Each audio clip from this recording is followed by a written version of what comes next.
Hello every one. നമ്മൾ ഇന്ന് discuss ചെയ്യുന്ന ടോപ്പിക്ക് ഇൻഫെർട്ടിലിറ്റി ആണ്. അതായത് ഇൻഫെർട്ടിലിറ്റിയുടെ മാനേജ്മെന്റ് ആണ് നമ്മൾ ഇന്ന് ഡിസ്കസ് ചെയ്യുന്നത്. ഓക്കെ, ഇൻഫെർട്ടിലിറ്റി കംപ്ലീറ്റ് ആയിട്ട് ഒരു ടോപ്പിക് അങ്ങനെ ചോദിക്കില്ല. പിന്നെ 7 മാർക്സിന് എങ്കിലും ചോദിക്കാൻ ചിലപ്പോഴൊക്കെ ചാൻസ് ഉള്ളൂ കേട്ടോ. എന്നാലും കൂടുതൽ ചോദിക്കുന്നത് അതിൻ്റെ മാനേജ്മെന്റ് ആണ്. മാനേജ്മെന്റ് എന്ന് പറയുമ്പോഴത്തേക്കും മെയിൻലി 4 മാർക്കിനൊക്കെ അതിൻ്റെ മാനേജ്മെന്റ് ചോദിക്കാൻ ചാൻസ് ഉണ്ട്.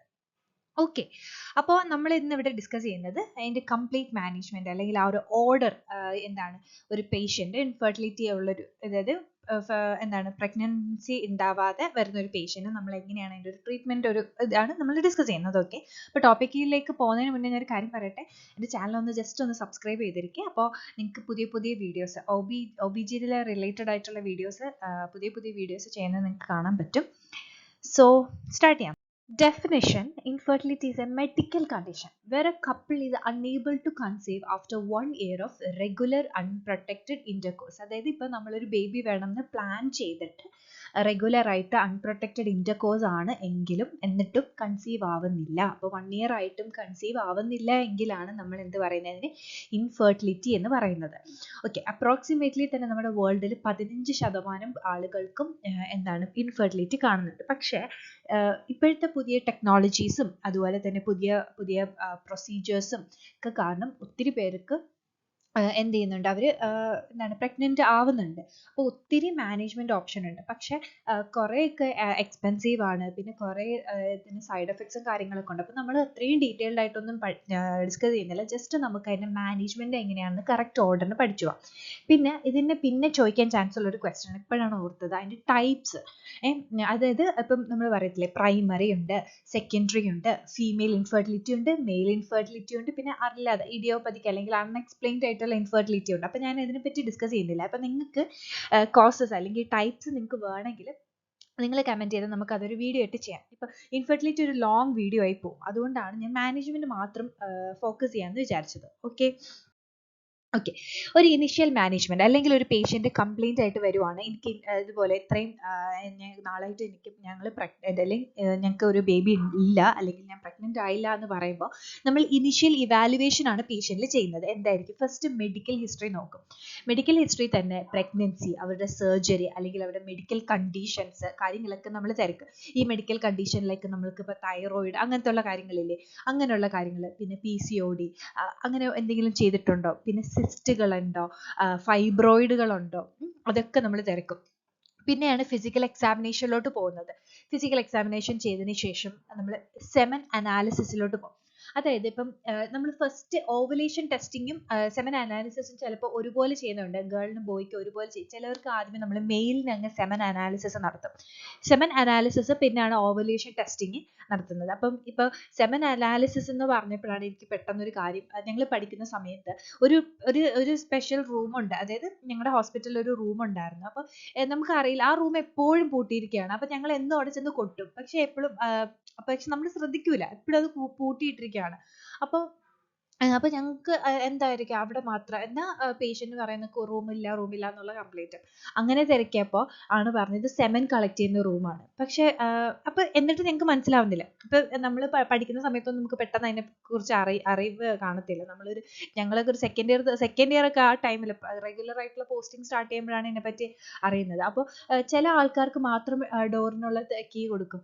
അങ്ങനെ അത് അവസാനം ചൂഴ്ന്ന് കണ്ടുപിടിച്ചിട്ടാണ് സെമൻ അനാലിസിസ് എന്ന് പറയുന്ന ഒരു പ്രൊസീജിയർ ഉണ്ട് എന്നും അത് എങ്ങനെയാണ് സെമൻ കളക്ട് ചെയ്യുന്നതെന്നൊക്കെ നമ്മൾ പിന്നെയാണ് അറിയുന്നത്. അപ്പോൾ ഇതൊക്കെ നമുക്ക് ആദ്യ പ്രാവശ്യം കേൾക്കുമ്പോൾ ഒരു എന്തോ, പക്ഷെ നമ്മളിപ്പോൾ ഒരു എന്താണ് ഒരു OBGയിലോട്ട് നമുക്ക് വരുമ്പോഴല്ലേ നമ്മൾ ആ സെമൻ അനാലിസിസിൻ്റെ ഒക്കെ ഒരു എന്താണ് ഇമ്പോർട്ടൻസിനെ കുറിച്ച് അറിയുന്നത്. അപ്പോൾ അങ്ങനെ കണ്ടുപിടിച്ചതാണ് എന്താണ് സെമൻ അനാലിസിസ് എന്നുള്ളത്. അപ്പോൾ പെട്ടെന്ന് അത് കണ്ടപ്പോൾ നിങ്ങളോട് അത് ഷെയർ ചെയ്യണമെന്ന് വെച്ചാൽ ഇപ്പോഴും അറിഞ്ഞൂടാത്ത ഒരുപാട് പേരും ഉണ്ടാവും. ഓക്കെ, ദെൻ ഓവലേഷൻ ടെസ്റ്റിംഗ് ആണ്. അതായത് ഓവലേഷൻ ടെസ്റ്റ് ചെയ്യുന്ന ചില കിറ്റുകളും അതുപോലെ തന്നെ ബ്ലഡ് ടെസ്റ്റ് ഒക്കെ നമ്മൾ ചെയ്യും. ബ്ലഡ് ടെസ്റ്റ്, പിന്നെ ബോഡി ടെമ്പറേച്ചർ വെച്ചിട്ട് ഓവലേഷൻ സമയത്ത് ബോഡി ടെമ്പറേച്ചർ എലിവേറ്റ് ആവുമോ എന്നൊക്കെ കേട്ടിട്ടില്ലേ, അതൊക്കെയാണ് ഉണ്ടാവുന്നത്. ഇത്രയും എന്താണ് ആദ്യമേ ഇവാലുവേഷൻ ആണ് ഇത്രയും നമ്മൾ ചെയ്യുന്നത്. അത് കഴിഞ്ഞിട്ടാണ് ഡയഗ്നോസ്റ്റിക് ടെസ്റ്റുകൾ ചെയ്യും. അതായത് ഹോർമോണൽ ടെസ്റ്റിംഗ് നമ്മൾ നടത്തും. അതായത് FSH, LH, TSH ഒക്കെ നമ്മൾ നോക്കും. തൈറോയ്ഡ് സ്റ്റിമുലേറ്റിംഗ് ഹോർമോൺ നോക്കും, ഫോളിക്കുലർ സ്റ്റിമുലേറ്റിംഗ് ഹോർമോൺ നോക്കും. ഇതൊക്കെയാണല്ലോ നമ്മുടെ ഓവുലേഷനും അല്ലെങ്കിൽ നമ്മുടെ ഫെർട്ടിലിറ്റിക്കൊക്കെ കാരണമാവുന്ന ഈ പറയുന്ന ഹോർമോണിൽ നമ്മൾ ആദ്യമേ എന്ത് ചെയ്യും, എല്ലാവരെയും ഒന്ന് ടെസ്റ്റ് ചെയ്ത് നോക്കും. പിന്നെ ഇമാജിൻ സ്റ്റഡീസ് നമ്മൾ നടത്തും. അതായത് ഇപ്പം ഹിസ്ട്രോസാൽഫിൻജിയോഗ്രാഫി, MRI ഒക്കെ നോക്കുക. അതായത് ഇപ്പം എന്തെങ്കിലും സിസ്റ്റുകൾ കൊണ്ടിട്ടാണോ, അല്ലെങ്കിൽ എന്തെങ്കിലും ഫൈബ്രോയിഡ് കൊണ്ടിട്ടാണോ, അല്ലെങ്കിൽ ഇപ്പം നമ്മൾ പറഞ്ഞില്ലേ ഇപ്പം ഒവേറി അല്ലെങ്കിൽ ആ ഒരു ട്യൂബിൽ എന്തെങ്കിലും അഡ്ഹഷൻസോ സ്കാറോ എന്തെങ്കിലും അല്ലാതെ പ്രശ്നങ്ങളോ കാര്യങ്ങൾ നമ്മൾ ഓൾറെഡി ഇതൊരു വേറൊരു ടോപ്പിക്സിൽ നമ്മൾ ഇതിനെക്കുറിച്ചൊക്കെ ഡിസ്കസ് ചെയ്തിട്ടുണ്ട്. ഓക്കെ, ദെൻ ലാപ്രോസ്കോപ്പി ഒക്കെ നമ്മൾ ചെയ്ത് നോക്കും. ഓക്കെ, ഇത്രയും കാര്യങ്ങളാണ് നമ്മൾ ആദ്യം ചെയ്യുന്നത്. അത് കഴിഞ്ഞിട്ടാണ് നമ്മൾ ട്രീറ്റ്മെന്റ് ഓപ്ഷൻസ് എന്ന് പറഞ്ഞിട്ടുള്ള ഒരു ഇതിലോട്ട് വരുന്നത്. ട്രീറ്റ്മെന്റ് ഓപ്ഷൻ എന്ന് പറയുമ്പോഴത്തേക്ക് പഠിച്ചു വെക്കുക. എൻ്റെ വീഡിയോ കാണുന്നവർ ഡെഫിനറ്റ്ലി അറിഞ്ഞിരിക്കുക, ക്ലോമിഫെൻ സിട്രേറ്റ് ഓവുലേഷൻ എന്ത് ചെയ്യാണ്, ഓവുലേഷൻ എന്താണ് സ്റ്റിമുലേറ്റ് ചെയ്യുന്നതാണ്. മനസ്സിലായോ? ഓവുലേഷൻ സ്റ്റിമുലേറ്റ് ചെയ്യുന്ന ഒരു എന്താണ് ഡ്രഗ് ആണ് clomiphene citrate. To stimulate ovulation, അതുപോലെ തന്നെ improve the sperm quality improve ചെയ്യാനും സഹായിക്കുന്നത് നമ്മുടെ ഓവുലേഷൻ ഡ്രഗ് ആണ് ക്ലോമിഫെൻ സിട്രേറ്റ്. നിങ്ങൾക്ക് ഇപ്പം മാത്രമല്ല, ഈ പേര് പഠിച്ചു വെച്ചാൽ നിങ്ങൾക്ക്, ഞാൻ പറഞ്ഞില്ല, എക്സാം കഴിഞ്ഞാൽ ഒത്തിരി ഉപയോഗമുള്ളൊരു കുറച്ച് ഡ്രഗുകളിൽ ഉള്ള ഒരു കാര്യമാണ് ക്ലോമിഫെൻ സിട്രേറ്റ്. പുറത്തുള്ള എക്സാംസിനൊക്കെ ആവശ്യമുള്ള ഒരു ഡ്രഗ് തന്നെയാണ്. ഓക്കെ, ദെൻ IUI നമ്മൾ ചെയ്യും. എന്താണ് IUI? Intra uterine insemination. ഇപ്പോൾ ഉള്ള ഇൻഫെർട്ടിലിറ്റി ഫേസ് ചെയ്യുന്ന ഒത്തിരി പേര് ചെയ്യുന്ന ഒരു പ്രൊസീജിയർ ആണ് IUI. ഓക്കെ, IUI ഒത്തിരി ആൾക്കാർ ചെയ്യുന്നുണ്ട്. അത് വളരെ ഇൻവേസീവ് ഒന്നും അല്ലാത്തൊരു പ്രൊസീജിയർ ആണ്. ഞങ്ങളൊക്കെ ഒത്തിരി കണ്ടിട്ടുണ്ട് IUI procedure. So a catheter is inserted into the uterus and the sperm is injected directly into the uterus. അതാണ് പ്രൊസീജിയർ. സ്പെർമിനെ ഡയറക്റ്റ് ആയിട്ട് യൂട്രസിലേക്ക് കൊണ്ടെത്തിച്ച് കൊടുക്കുന്ന ഒരു പ്രൊസീജിയർ ആണ് എന്താണ് IUI എന്ന് പറയുന്നത്. അപ്പം ഈ പറയുന്ന നമുക്കറിയില്ല എന്താണ് ഇൻഫെർട്ടിലിറ്റി റീസൺ അറിയത്തില്ല, IUI നമ്മൾ ചെയ്യുന്നു. പിന്നെ അല്ലെങ്കിൽ ഒരു മൈൽഡ്, ഇപ്പം മെയിൽ ഫാക്ടറിനാണ് എന്തെങ്കിലും പ്രശ്നം, അല്ലെങ്കിൽ സ്പെർമിന്റെ മോട്ടിലിറ്റി കുറയ്ക്കാൻ അങ്ങനെയൊക്കെ കുറവുണ്ട്, അല്ലെങ്കിൽ വേറെ എന്തെങ്കിലുമൊക്കെ ഇതുപോലെ. പിന്നെ നമ്മൾ ഈ സെയിം സെക്സ് കപ്പിൾസ് ഒക്കെ ഇല്ലേ, അതായത് ഇപ്പം ലെസ്ബിയൻസ് ഒക്കെ ആണെങ്കിൽ അവർക്കൊക്കെ ചെയ്യുന്ന ഒരു പ്രൊസീജിയർ ആണ് IUI എന്ന് പറയുന്നത്. ഓക്കെ, അടുത്തതാണ് ഇൻവെട്രോ ഫെർട്ടിലൈസേഷൻ. ഇൻവെട്രോ ഫെർട്ടിലൈസേഷനും ഒരു ഇമ്പോർട്ടൻറ്റ് പ്രൊസീജിയർ ആണ്, നമുക്ക് അറിഞ്ഞിരിക്കേണ്ട ഒരു പ്രൊസീജിയർ തന്നെയാണ്. Egg are retrieved from the ovaries, അതായത് ഫീമെയിൽസ് പ്രൊഡ്യൂസ് ചെയ്യുന്ന എഗ്ഗിനെ പുറത്തെടുക്കുന്നു. എന്നിട്ട് fertilised with the sperm in a laboratory, ഒരു ലാബിൽ വെച്ചിട്ട് ഫെർട്ടിലൈസേഷൻ ആര് ചെയ്യിക്കുന്നു? പുറത്ത് ലാബിലായിരിക്കും അത് ചെയ്യുന്നത്. അതായത് യൂട്രസിനുള്ളിലല്ല. എന്നിട്ട് ഉണ്ടാകുന്ന എംബ്രിയോനെ നമ്മൾ എന്ത് ചെയ്യുന്നു? യൂട്രസിലേക്ക് ട്രാൻസ്ഫർ ചെയ്യുന്നു. ഈ IVF എന്ന് പറയുമ്പോൾ കുറച്ചും കൂടെ അഡ്വാൻസ്ഡ് ആയിട്ടുള്ള ഒരു പ്രൊസീജിയർ ആണ്. പിന്നെ അതുപോലെ തന്നെ എന്താണ്, ഒത്തിരി കൂടെ എക്സ്പെൻസീവ് ആയിട്ടുള്ള ഒരു പ്രൊസീജിയർ ഒക്കെ ആണ്. മനസ്സിലായോ? ഒത്തിരി കൂടെ എക്സ്പെൻസീവ് ആയിട്ടുള്ള പ്രൊസീജിയർ ആണ് ഈ പറയുന്ന ഇൻവിട്രോ ഫെർട്ടിലൈസേഷൻ എന്ന് പറയുന്നത്, അല്ലെങ്കിൽ IVF എന്ന് പറയുന്നത്. സക്സസ് റേറ്റ് ഒത്തിരി കൂടുതലാണ് IVF-ന്. പിന്നെ ഞാൻ IUI പറഞ്ഞില്ലേ, ഇപ്പൊ IUI-ലാണെങ്കിലും IUI-ൽ കുറച്ചും കൂടി കോംപ്ലിക്കേഷൻസ് വരാൻ ചാൻസ് ഉണ്ട്. ലൈക്ക് ഇപ്പം ഈ പറയുന്ന എക്ടോപിക് പ്രഗ്നൻസി ആയിക്കോട്ടെ, അല്ലെങ്കിൽ എന്താണ് ട്വിൻ പ്രഗ്നൻസി ആയിക്കോട്ടെ, അങ്ങനെയൊക്കെ ഉണ്ടാവാനുള്ള ചാൻസ് കൂടുതലാണ്. ഇപ്പം ഈ എന്താണ് IVF ചെയ്യുന്നതെന്ന് പറഞ്ഞാൽ ഫെലോപ്പിയൻ ട്യൂബിൽ എന്തെങ്കിലും, ഞാൻ പറഞ്ഞില്ല, അഡ്ഹഷൻസ്, ബ്ലോക്ക്, അല്ലെങ്കിൽ മോട്ടിലിറ്റി കുറവ്, അല്ലെങ്കിൽ വേറെ എന്തെങ്കിലും തരത്തിലുള്ള പ്രശ്നങ്ങൾ, എൻഡോമെട്രിയോസിസ്, സിവിയർ ആയിട്ടുള്ള മെയിൽ ഫാക്ടർ ഇൻഫെർട്ടിലിറ്റിക്കൊക്കെയാണ് നമ്മൾ എന്ത് ചെയ്യുന്നത്, എഗ് അല്ലെങ്കിൽ IVF എന്ന് ചെയ്യുന്നത്. ഇപ്പം IUI ചെയ്തിട്ട് ഫെയിൽ ആവുന്ന ആളുകൾക്കാണ് നമ്മൾ IVF നമ്മൾ എന്ത് ചെയ്യുന്നത്, സജസ്റ്റ് ചെയ്യുന്നത്. മനസ്സിലായല്ലോ? ഓക്കെ, അപ്പൊ എനിക്ക് കുറച്ച് പറഞ്ഞത് കുറഞ്ഞു പോയോ എന്നൊരു ഡൗട്ട്. IUI-ൽ നമുക്ക് ഇപ്പൊ ചെയ്യുവാണെങ്കിൽ ഫസ്റ്റ് എനിക്ക് സ്ലൈഡ് ബാക്കിലോട്ട് പോകുന്നില്ല. ഓക്കെ, അപ്പൊ IUI ചെയ്യുമ്പോൾ ഫസ്റ്റ് എന്ന് പറഞ്ഞു കഴിഞ്ഞാൽ നമ്മളൊരു സ്പെക്യുലം വെച്ച് നമ്മൾ ഇൻസ്പെക്ട് ചെയ്യും. അതായത് സ്പെക്യുലം ഇൻസേർട്ട് ചെയ്തതിന് ശേഷം സെർവിക്സ്, വജൈന എല്ലാം നമ്മൾ വിഷ്വലൈസ് ചെയ്തതിന് ശേഷമാണ് കത്തീറ്റർ ഇൻസേർട്ട് ചെയ്യുന്നത്. കത്തീറ്റർ ഇൻസേർട്ട് ചെയ്ത് നമ്മൾ സ്പെർമിനെ എന്ത് ചെയ്യും, അതിൻ്റെയൊക്കെ ഇൻജെക്ട് ചെയ്യും. അതായത് പ്രിപ്പയർഡ് സ്പെർമിനെയാണ്, അതായത് ഇപ്പം വാഷ്ഡ് സ്പെർം എന്നൊക്കെ നമ്മൾ പറയത്തില്ലേ, സെമൻ വാഷ് ചെയ്യുന്നത് സ്പെർം അല്ല, സെമൻ വാഷ് ചെയ്യുന്ന പറയത്തില്ല. എന്നിട്ട് നല്ല ആൾക്കാരെ മാത്രമൊക്കെ എടുത്തിട്ട് നമ്മൾ ചെയ്യുന്ന ഒരു പരിപാടിയാണത്.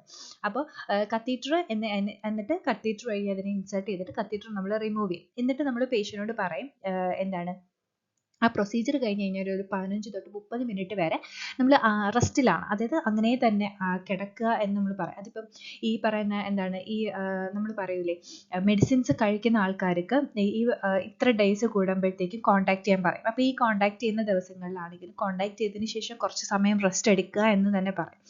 ഓക്കെ, പിന്നെ നമ്മൾ അത് കഴിഞ്ഞിട്ടൊരു എത്രയാണ് 2 വീക്സ് കഴിയുമ്പോഴത്തേക്കും IUI പ്രൊസീജിയർ കഴിഞ്ഞാൽ ഒരു 2 വീക്സ് കഴിഞ്ഞിട്ട് നമ്മൾ എന്ത് ചെയ്യും, പിന്നെ പ്രൊസീജിയറിന് പ്രഗ്നൻസി നമ്മൾ ടെസ്റ്റ് ചെയ്തിട്ട് കൺഫേം ആണോ അല്ലേ അതനുസരിച്ച് ബാക്കിയുള്ള ഫോളോ അപ്പ് നമ്മൾ ചെയ്യും. ഓക്കെ, ഇതാണ് ഒരു IUI. ഇപ്പം ഞാൻ പറഞ്ഞത് ഭയങ്കര കൺസൈസ് ആയതുപോലെ തോന്നി, അതുകൊണ്ടാണ് കുറച്ചും കൂടെ ഡീറ്റെയിൽഡ് ആയിട്ട് പറഞ്ഞത്. ഈ IVF ഇതുപോലെ തന്നെയാണ്, കുറച്ചും കൂടെ അഡ്വാൻസ്ഡ് ആയിട്ടുള്ള പ്രൊസീജിയർ ആണെന്ന് മാത്രമേ ഉള്ളൂ. ഓക്കെ, അടുത്തതാണ് ഇൻട്രാസൈറ്റോപ്ലാസ്മിക് സ്പെർം ഇൻസേർഷൻ അല്ലെങ്കിൽ ICSI എന്ന് നമ്മൾ പറയും. ഓക്കെ, ഇതിന്റെ ഒരു പ്രത്യേകത എന്ന് പറഞ്ഞാൽ IVF പോലെ തന്നെയാണ്, പക്ഷേ ഇവൻ കുറച്ച് ഇച്ചിരി ഒരു ഡിഫറെൻ്റ് ആയിട്ടുള്ള ഒരാളാണ്. അതായത് ഇപ്പം നമ്മൾ ഇപ്പം ഇതിനകത്ത് ജസ്റ്റ് ഒരു ഓവറോൾ പറയുവാണെങ്കിൽ ഒരു സിംഗിൾ സ്പെർമിനെ ഒരു എഗ്ഗിലേക്ക് ഡയറക്റ്റ്ലി ഇൻസേർട്ട് ചെയ്യുന്നു, അതിനെ എംബ്രിയോ ആക്കുന്നു, ആ എംബ്രിയോനെ കൊണ്ടുവന്ന് യൂട്രസിൽ വെക്കുന്നു. ഇപ്പൊ IVF പുറത്തല്ലേ ചെയ്യുന്നത്, അതുപോലെ തന്നെയാണ്. പക്ഷെ ഇവിടെ ഒരൊറ്റ കാര്യമേ ഉള്ളൂ, എന്ത് ചെയ്യുന്നുണ്ട്, ഒരു സ്പെർമിനെ ആയിരിക്കും നമ്മൾ കളക്ട് ചെയ്യുന്നത്. ഒരൊറ്റ സ്പെർമിനെ നല്ല ഒരാളെ നോക്കുന്നു, എഗ്ഗിനകത്തോട്ട് ഇൻസേർട്ട് ചെയ്യുന്നു, ഡയറക്റ്റ്ലി ഇൻജെക്ട് ചെയ്യുന്നു, അവിടെ ഫെർട്ടിലൈസേഷൻ എംബ്രിയോ ഡെവലപ്പ് ചെയ്ത് ട്രാൻസ്ഫർ ചെയ്യുന്നു. ഇപ്പം നമ്മളിപ്പം അതിനൊരു പ്രൊസീജിയർ പറയുകയാണെങ്കിൽ ജസ്റ്റ് ഒന്ന് കേട്ടോ. ഇപ്പം നമ്മൾ ഓവുലേഷൻ ഇൻഡക്ഷൻ ചെയ്തു, എന്നിട്ട് പോയി എഗ്ഗിനെ ഫീമെയിലിൻ്റെ അടുത്തുനിന്ന് പോയി എഗ്ഗിനെ എടുത്തിട്ട് സ്പേം കളക്ഷനൊക്കെ ചെയ്ത് സ്പേം നല്ലൊരാളെ നോക്കി അതിൽ നിന്നൊരു സ്പേമിനെ നമ്മൾ എടുക്കുന്നു, ഈ സ്പേമിനെ എഗ്ഗുമായിട്ട് ഇൻജെക്ട് ചെയ്യുന്നു, പുറത്ത് വെക്കുന്നു, നമ്മൾ നോക്കുന്നു, ഫെർട്ടിലൈസേഷൻ നടക്കുന്നുണ്ടോ എന്ന് നോക്കുന്നു, അതിന് ശേഷം എംബ്രിയോ ഡെവലപ്പ് ആവുന്നതിന് ശേഷം ആ എംബ്രിയോനെ എടുക്കുന്നു, തിരിച്ച് യൂട്രസിൽ കൊണ്ടുവന്ന് വെക്കുന്നു. ഓക്കെ ആണല്ലോ. ഓക്കെ, പിന്നെയാണ് ഡോണർ സ്പെർം ഇൻസെമിനേഷൻ. ഇനി ഇതൊന്നും പറ്റുന്നില്ല, അപ്പം ഇത്രയാണ് നമ്മൾ നോർമലി ഇത്രയൊക്കെ പ്രൊസീജിയേഴ്സ് ഡീറ്റെയിൽഡ് ആയിട്ട് നിങ്ങൾ ഇത്രയും കാര്യങ്ങൾ അറിഞ്ഞാൽ മതി. ഇനി അടുത്തത് donor sperm is used for IUI or IVF അല്ലേ. ഇതെന്ന് പറഞ്ഞു കഴിഞ്ഞാൽ നിങ്ങൾക്ക് മനസ്സിലായി കാണുമല്ലോ. അതായത് നമ്മളിപ്പം ഇപ്പം മെയിലിന് ഇപ്പം സ്പെർമിൻ്റെ പ്രൊഡക്ഷൻ അല്ലെങ്കിൽ അതിനെന്തെങ്കിലുമൊക്കെ പ്രശ്നങ്ങളും കാര്യങ്ങളൊക്കെ ഉണ്ട്, അങ്ങനെയൊക്കെ ഉള്ള ആളുകൾ, അതുപോലെ തന്നെ സിംഗിൾ ആയിട്ടുള്ള വുമൻ. അപ്പം പറയത്തില്ലേ, എനിക്ക് കല്യാണം, ഒരു സിനിമ അങ്ങനെ കണ്ടിട്ടില്ലേ. പിന്നെ സെയിം സെക്സ് കപ്പിൾസ്, സിവിയർ ആയിട്ടുള്ള മെയിൽ ഫാക്ടർ ഇൻഫെർട്ടിലിറ്റി ഉള്ള ആളുകൾക്ക് ചെയ്യുന്ന ഒരു പ്രൊസീജിയർ ആണ് ഡോണർ സ്പെർം. അതായത് നമ്മൾ ഒരാളത്തുനിന്ന് കുറച്ച് കടം ചോദിക്കും, ഇത്തിരി സ്പെർം തരാമോ, സെമൻ തരാമോ എന്ന് ചോദിക്കുന്നു, ആ സ്പെർം വെച്ച് നമ്മൾ എന്ത് ചെയ്യുന്നു, ഫെർട്ടിലൈസേഷൻ ചെയ്ത് ബേബി ആവുന്നു. ഓക്കെ, അതാണ് പ്രൊസീജിയർ. ഇതുപോലെ തിരിച്ചുകൊണ്ട് എഗ് ഡൊണേഷൻ ഉണ്ട്. മെയിൽ മാത്രമല്ല, മെയിലിൽ നമ്മൾ സ്പെർം മേടിക്കുന്ന സമയത്ത് ഇപ്പം ഫീമെയിലാണ് എന്തെങ്കിലും പ്രശ്നം, പ്രീമച്ചുർ ആയിട്ടുള്ള ഓവേറിയൻ ഫെയിലർ ഉണ്ടെങ്കിൽ, പുവർ ആയിട്ടുള്ള ഇക്വാളിറ്റി ഒക്കെ ആണെങ്കിൽ നമ്മൾ ഒരു എഗ് കടം ചോദിക്കുന്നു, ഒരാളുടെ ചോദിക്കുന്നു, egg are donated by another woman and used for IVF. ഇങ്ങനെയൊക്കെ ഉള്ള കാര്യത്തിൽ എനിക്ക് തോന്നുന്നത്, എൻ്റെ ഒരു അറിവ് വെച്ച് പറയാണ്, കൂടുതലും നമ്മൾ കളക്ട് ചെയ്യുന്നത് ഇപ്പം സ്വന്തം സിസ്റ്റർ അങ്ങനെ ആയിരിക്കും നമ്മൾ കൂടുതലും ചോദിക്കുന്നത്. Okay, അടുത്തയാണ് surrogacy. അറിഞ്ഞൂടാത്ത ആരും ഇല്ല അല്ലേ. ഇപ്പോഴത്തെ നമ്മുടെ ഒത്തിരി നമ്മൾ ഫിലിം സ്റ്റാർസിലൊക്കെ കണ്ടിട്ടുള്ള ഒരു പ്രൊസീജിയറാണ് സെറോഗസി അല്ലേ. ഈ സെറോഗസി എന്ന് പറയുമ്പോൾ അതിന് കുറേ പ്രോട്ടോകോൾസും കാര്യങ്ങളൊക്കെ ഉണ്ട് കേട്ടോ. അപ്പോൾ വേറൊരു വുമൺ ആയിരിക്കും എന്ത് ചെയ്യുന്നത്, കുഞ്ഞിനെ പ്രസവിക്കുന്നത്, ഫെർട്ടിലിറ്റി എല്ലാം നടക്കുന്നത്. പക്ഷേ എഗ്ഗും ഓവും ഒക്കെ നമ്മൾ പാരൻസിൻ്റെ നിന്ന് എടുക്കും.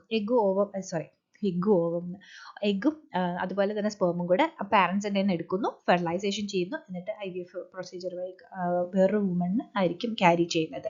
വുമൺ ആണ് 9 മാസവും കുഞ്ഞിനെ വളർത്തി ഇതാക്കിയതിന് ശേഷം ആ കുഞ്ഞിനെ ആർക്ക് കൊടുക്കും, പാരൻസിന് കയ്യിൽ കൊടുക്കും. മനസ്സിലായത്. ഇപ്പോൾ യൂട്രൈൻ അബ്നോർമാലിറ്റീസ് അല്ലെങ്കിൽ റിക്കറൻറ്റ് മിസ്കാരേജ്, ഇപ്പോൾ സിവിയർ ആയിട്ടുള്ള, അപ്പോൾ അതായത് പ്രഗ്നൻസി വന്നാലും അത് അബോർഷൻ ആയി പോകണം, അതൊക്കെ ഒത്തിരി കേസസ് നമ്മൾ കണ്ടിട്ടുണ്ട്. അതായത് പ്രീവിയസ് ആയിട്ട് വരുന്ന ഞാനെന്ന് പറഞ്ഞെങ്കിൽ ഒരു പേഷ്യൻ്റ് അബോർഷൻ 2 പ്രാവശ്യം അബോർഷൻ നടന്നു. അങ്ങനെ അബോർഷൻ നടന്നതുകൊണ്ട് പിന്നെ പേഷ്യൻ്റ് IUI ചെയ്തിട്ട് അടുത്ത പ്രഗ്നൻ്റ് ആയപ്പോഴത്തേക്കും പേഷ്യൻറ്റിന് എന്തായിരുന്നു, ട്വിങ് ആയിരുന്നു.